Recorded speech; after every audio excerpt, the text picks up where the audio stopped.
Hey everybody, and welcome to the return of action panels after a month-long sabbatical. We are finally back. As always, it is I, Justin. Dan?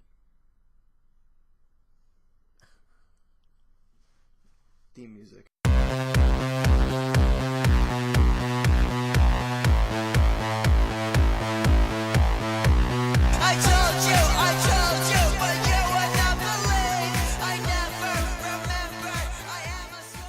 First little tidbit, it seems like we're always talking about Man of Steel 2. The last handful of episodes we've done, we've talked about it. There's just always news about it. I don't know why it's such a big deal to us. Maybe it's not such a big deal to us.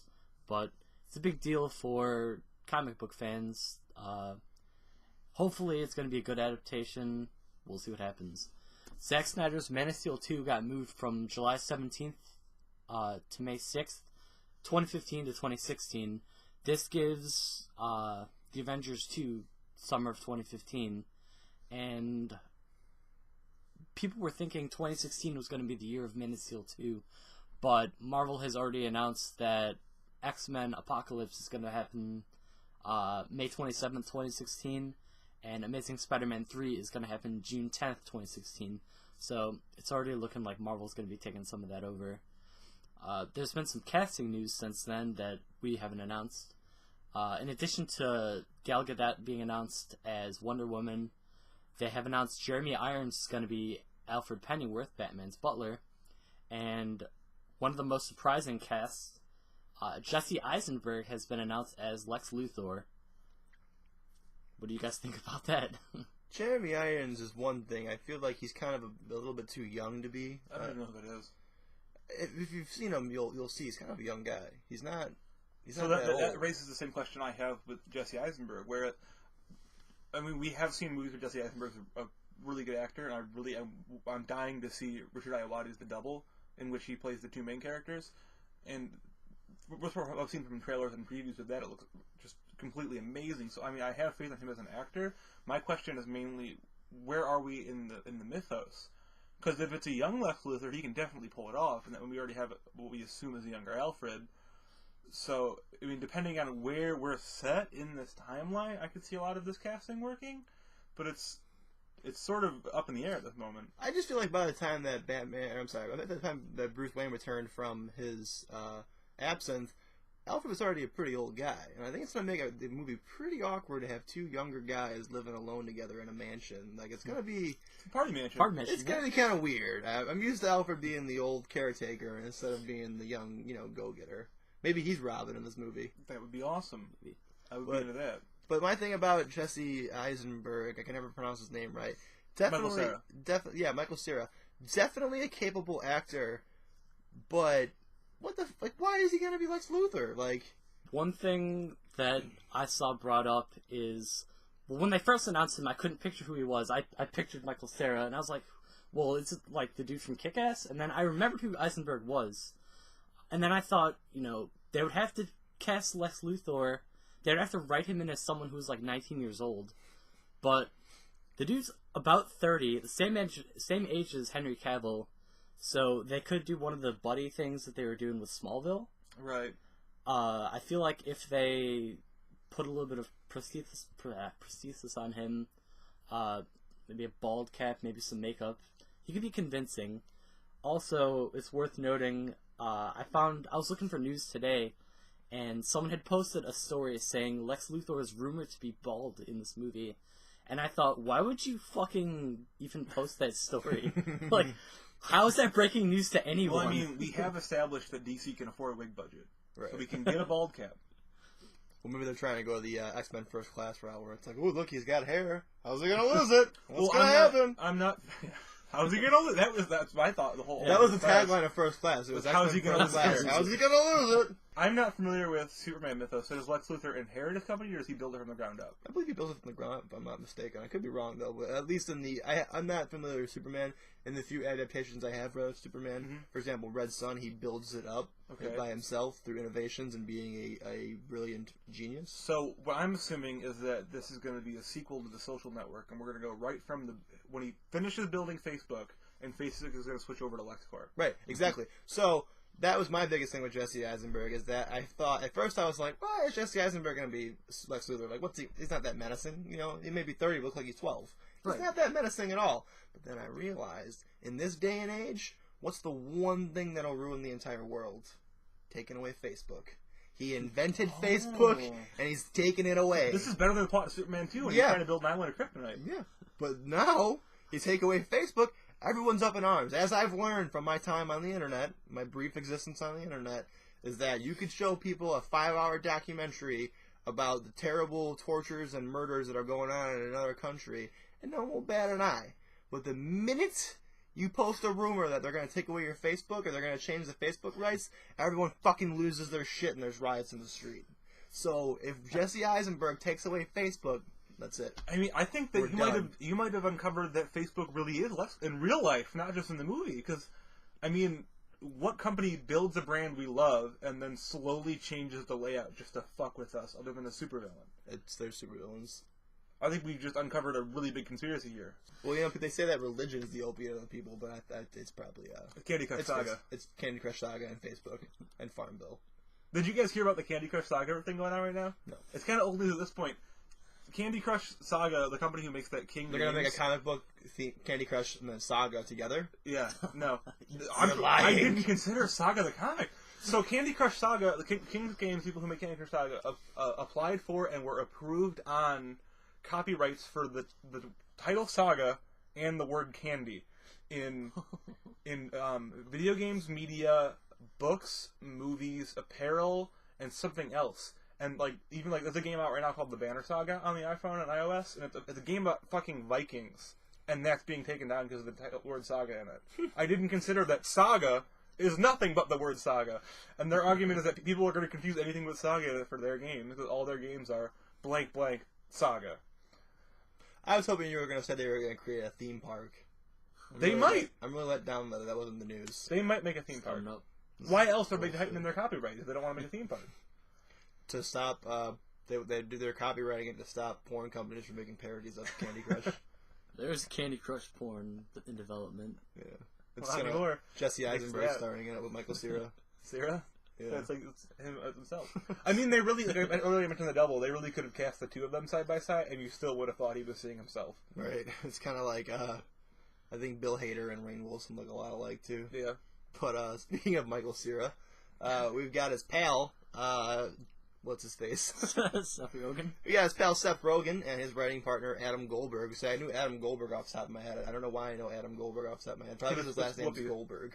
Got Whoopi on the mind. Wrestler Goldberg. Yeah, it's Goldberg and Whoopi together. You made Whoopi with Goldberg, and then Adam Goldberg comes out. They have been...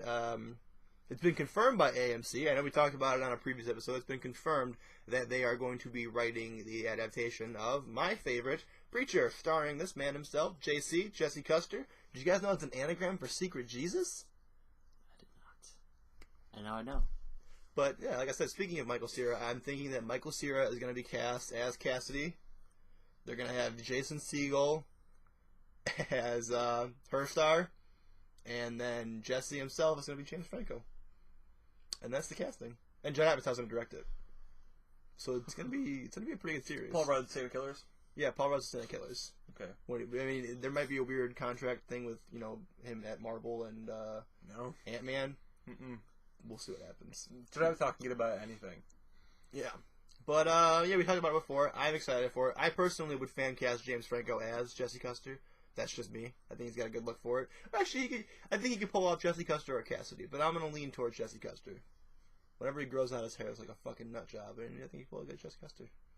He's also one of those arty weirdos that throws himself into a role, and I think he'd be convincing. What do you guys think about this? Any pluses or minuses on the Seth Rogen, Adam Goldberg?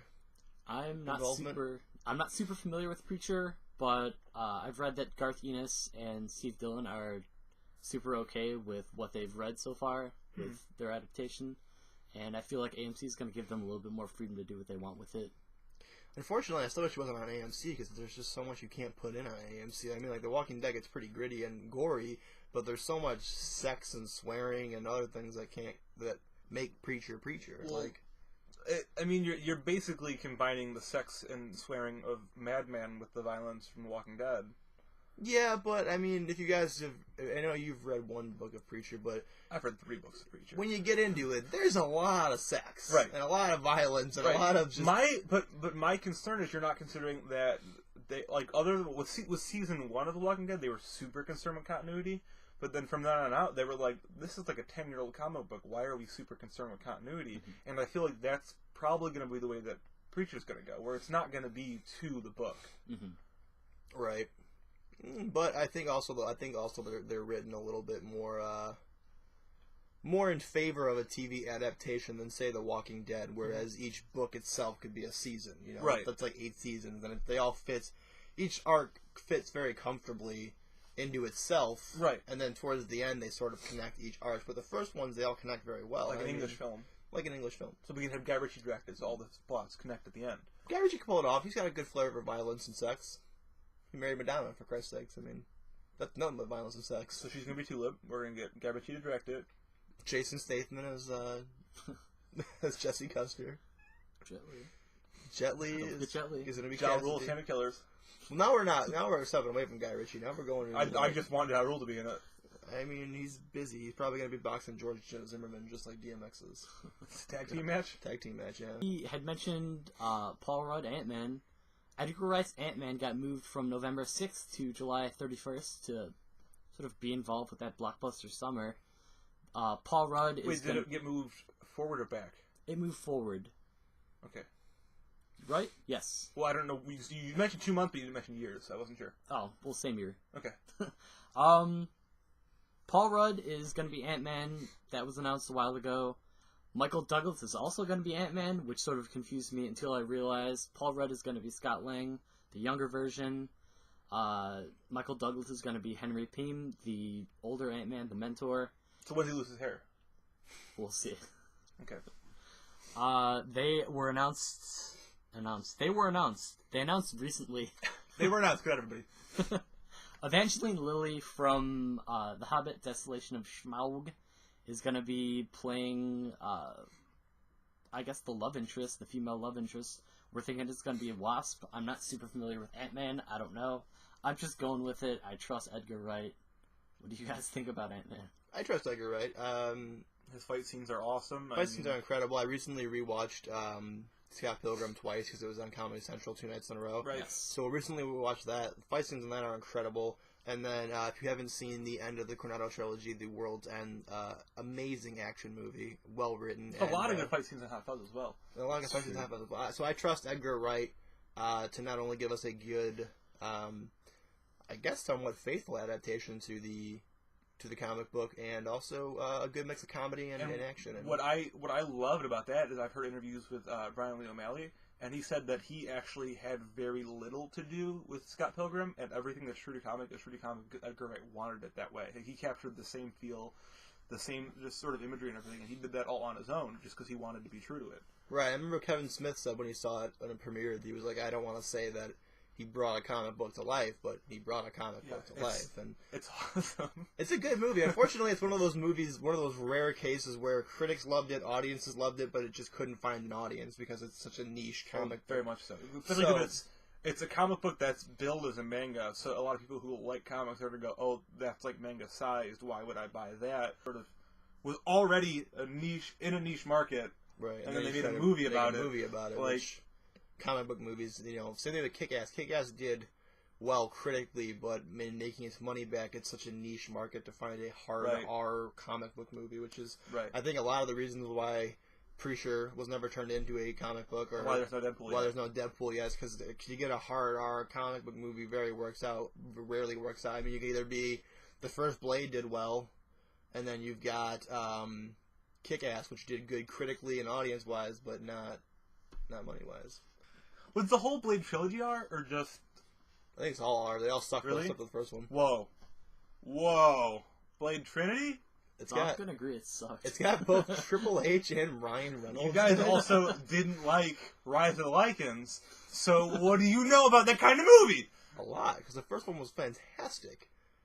Punisher was great too. That was another one where like there wasn't much of an audience for Punisher, but that first Punisher movie was phenomenal. Which Punisher? The first. Thomas Jane Punisher? Mm-hmm. Thomas Jane Punishers are the best Punisher. Have you seen the YouTube short Thomas Jane? Yeah, the one he made for Dirty Laundry. That's amazing. Yeah, it's unbelievable. Why don't we have that? Just like always, why isn't every channel on the TV that? I don't know. Just on loop. I think he said that was his goodbye to the character because he knew they were never going to give him another shot to be the Punisher again. I'll give him the shot. We'll kickstart it. Well, he did that by himself. He was I like, know. He's like, I want to give a goodbye to the character. I loved it. No one was behind it. It's so fucking So good, though. It was good. The first movie was good. Minus Kingpin being what's his name from Greece? John Travolta? Yeah, John Travolta. That wasn't Kingpin, though. He was some mob Kingpin. boss. He was some mob boss. He's a generic mob boss. Oh, he was bald. Kingpin, you're thinking of what's his name? Michael Clark Duncan. Michael in Clark Daredevil. Duncan in Daredevil. Rest in peace. Well, he was supposed to play King. I thought he was supposed to be King. I thought he was supposed to be King. That's why he's bald. No, weren't we trying to keep a ponytail. similar universe? Oh, did he? I thought he was bald. That's got a ponytail. Oh. He kept it off. I gotta go back and watch that movie. I was on the other day. I have it. Clearly, Right now. I'm thinking about the iconic role of my favorite actor in the entire world. The iconic role of Colin Farrell as Bullseye. That was fucking terrible. That was fucking terrible. That's the best comic book movie adaptation there ever was. I mean, if we're excluding Catwoman because it's an original property, yeah, I agree. We base Batman being Ben Affleck solely off how amazing Daredevil was. Movie blew minds. I mean, I liked it when I was little, but I'd never read Daredevil before. Saw the movie, and went, yeah, this is all right. I don't think I watched it. I think that was one that I tried to watch. Same thing with the Fantastic Four. I tried to watch it and just didn't care. Yeah, I was like, didn't this care is about awful. The Awful. Rise of the Silver Surfer? Never saw it. Never gave it a chance. I saw it. I liked the first Fantastic Four. I liked the Silver Surfer. I can see why it failed, but I saw them on FX. FX plays all these Watched movies. them twice in theaters. I saw Daredevil twice. Now in they theaters. have said that FX has the movies. They got him. Keep them. We don't want him back. For it. We don't want him back. They did. Didn't they procure the rights to Man of Steel? They're the only network allowed to play Man of Steel once it's like ready for television airings. Still haven't seen it. Probably, I man. really should watch it. FX is making moves. They also own Simpsons now. Yeah. So they're making moves. Well, I mean, it's a subsidiary of Fox. I don't think it was very hard for them to buy. Right. They just bought the rights out so no one else could use it. Yeah, they're making moves. Mhm. I'm not saying it's hard. They're making smart moves. Right. Good for you, FX. You gotta get into movies.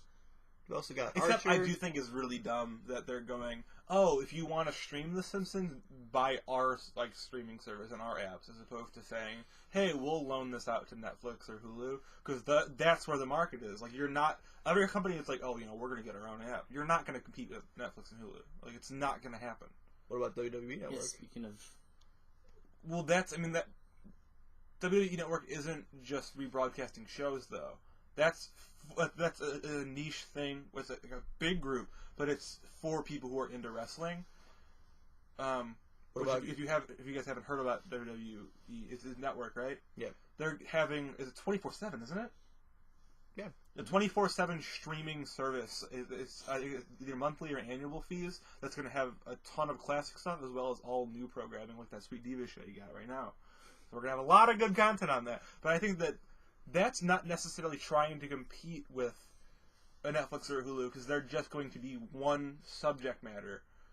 You know what I mean? Where FX is like, oh, we're going to have all these movies we have the rights to. We're going to have all these TV shows. They get an FX app.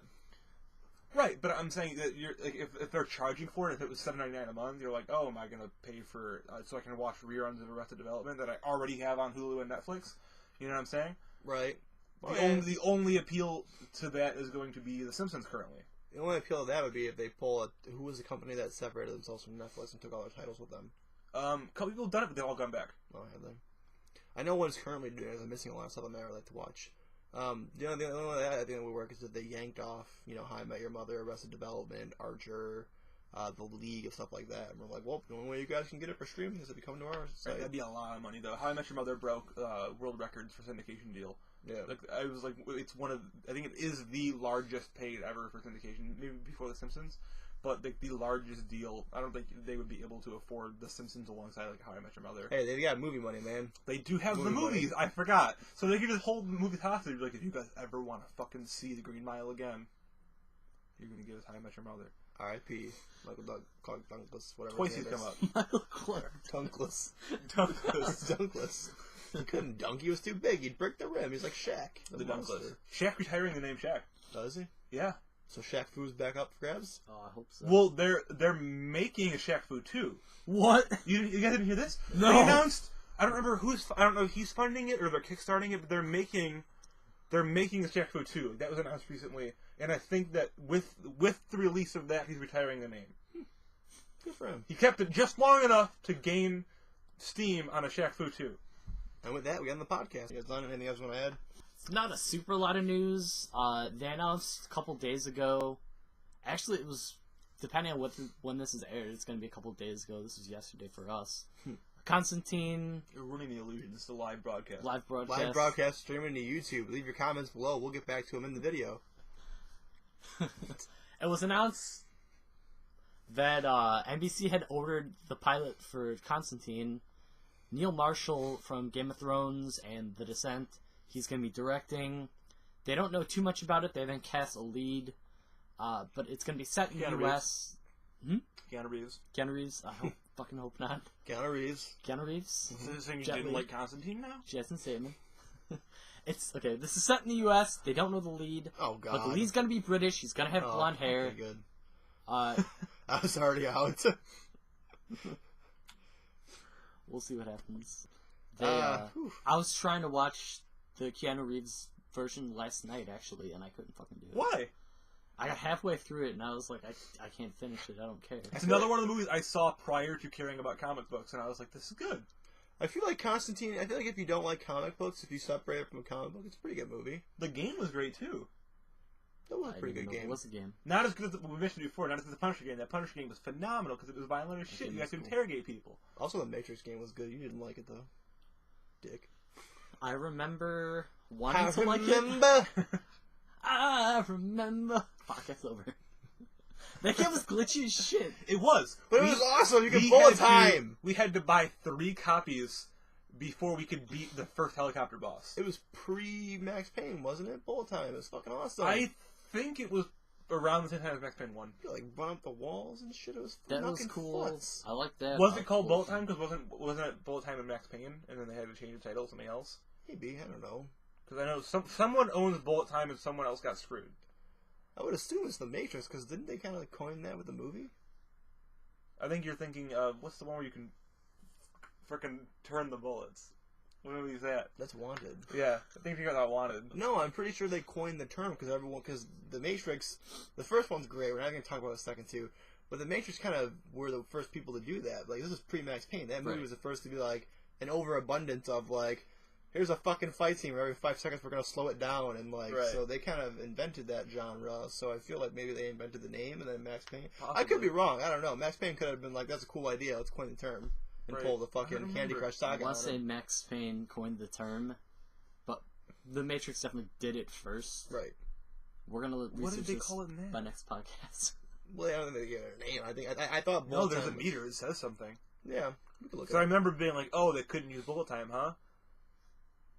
At that age, that was what what you said. That was your exact word for words. word. And then I lit like a 6 cigar. years old. And then I lit a cigar. At like 6 years old. I was like, "Yeah, see, Max Payne, copyright."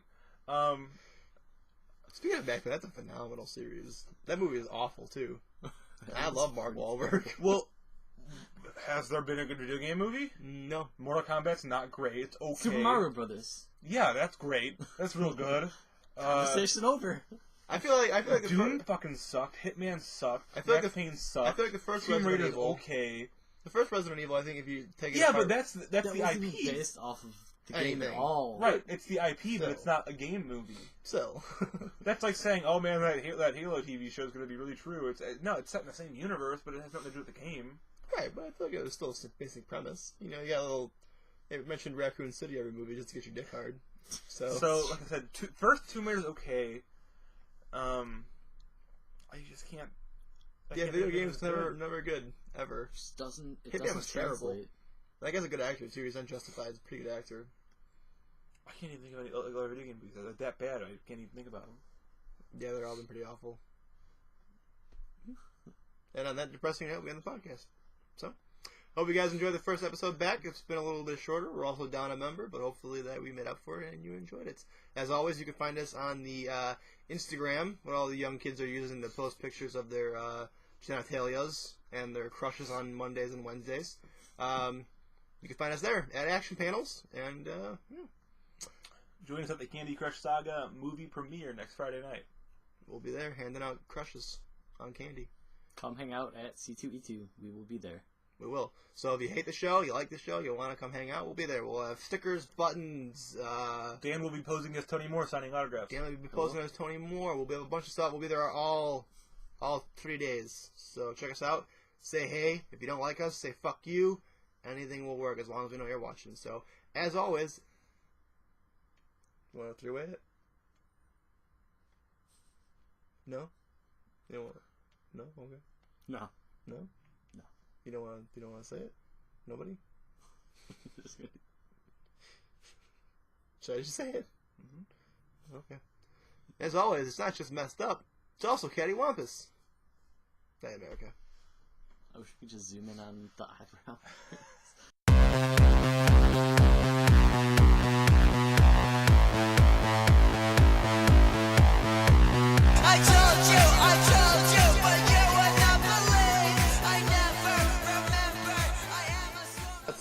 That right there is what we've needed, because I've long said that you've made it on the internet when you start getting fan fiction written about yourself.